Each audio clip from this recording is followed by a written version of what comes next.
Hello வணக்கம். இன்றைக்கி முருங்கைக்கீரை பொரியலை பற்றி தான் பார்க்க போகிறோம். முருங்கைக்கீரையில் நிறைய சத்துக்கள் இருக்குது.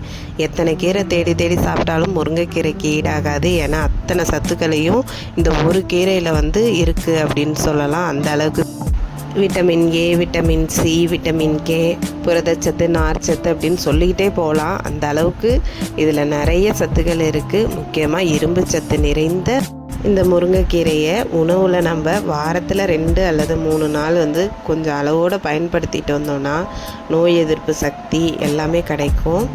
இதனால் உடம்புக்கு ரொம்ப ஆரோக்கியமாகவும் இருக்கும். இதை ரத்தம் இல்லாதவங்க கூட இதை நம்ம உணவில் சேர்த்துக்கிட்டோன்னா ரத்தம் உற்பத்தி ஆகும். அதுவும் இல்லாமல் ஈஸியாக செரிமானம் ஆகக்கூடியது, டேஸ்ட்டாகவும் இருக்கும். கீரை பிடிக்காது அப்படின்னு சொல்கிறவங்க கூட இந்த மாதிரி பொரியெல்லாம் செஞ்சு அவங்களுக்கு கொடுத்தீங்கன்னா சாப்பிட்டாங்கன்னா திரும்ப திரும்ப உங்கள்கிட்ட செஞ்சு கேட்பாங்க. அந்த அளவுக்கு டேஸ்ட்லேயும் முருங்கைக்கீரை சூப்பராக இருக்கும். எப்படி செய்யலாம் அப்படின்னு பார்த்துடலாமா? அடுப்பில் ஒரு வானல் சூடானதும் கொஞ்சமாக எண்ணெய் சேர்த்துக்கோங்க. எண்ணெய் நல்லா சூடானதும் கடுகு, உளுத்தம்பருப்பு, ஒரு வரமிளகா இல்லைன்னா ஒரு 2-3 வரமிளகா கட் பண்ணி சேர்த்துக்கோங்க.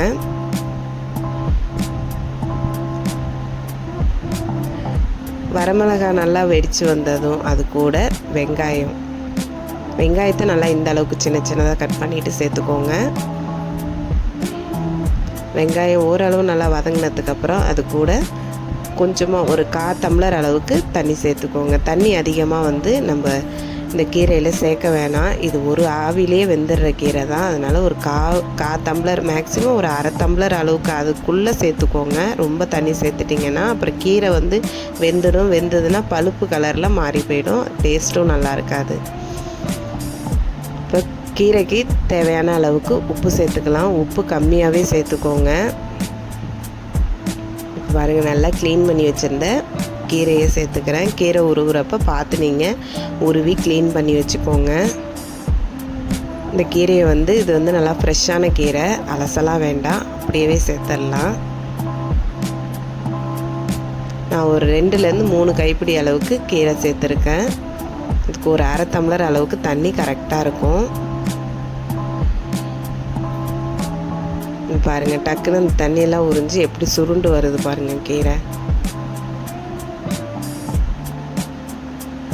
இந்த பொரியல் அப்படியே நம்ம ஒயிட் ரைஸ் கூட வச்சு சாப்பிட்டோன்னா கூட அவ்வளோ டேஸ்ட்டாக இருக்கும். செய்கிறது ரொம்ப ஈஸி, ஆனால் டேஸ்ட்டு பார்த்திங்கன்னா சூப்பராக இருக்கும். இந்த மாதிரி ஒரு 2-3 நிமிஷம் கிண்டினாலே இந்த மாதிரி வந்துடும். தண்ணியெல்லாம் உறிஞ்சி நல்லா தனித்தனியாக பிரிஞ்சு வந்துடும். இந்த ஒரு 2 நிமிஷம் அப்படியே மூடி வச்சுட்டு திரும்பி ஓப்பன் பண்ணி பார்த்திங்கன்னா இந்த மாதிரி இருக்கும். இதுலேயும் நீங்கள் உப்புலாம் செக் பண்ணிக்கணும். உப்பு பத்தலைனா கூட சால்ட்டு சேர்த்துக்கலாம்.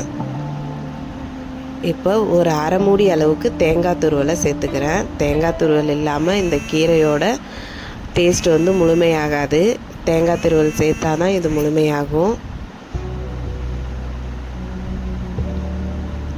இப்போ பாருங்கள், அவ்வளோதான், சூப்பரான கீரை ரெடி ஆகிடுச்சு. தேங்காய் துருவல் சேர்த்து ஒரு நிமிஷத்துலேயே நம்ம ஸ்டவ் ஆஃப் பண்ணிவிட்டு இறக்கிட வேண்டியதான்.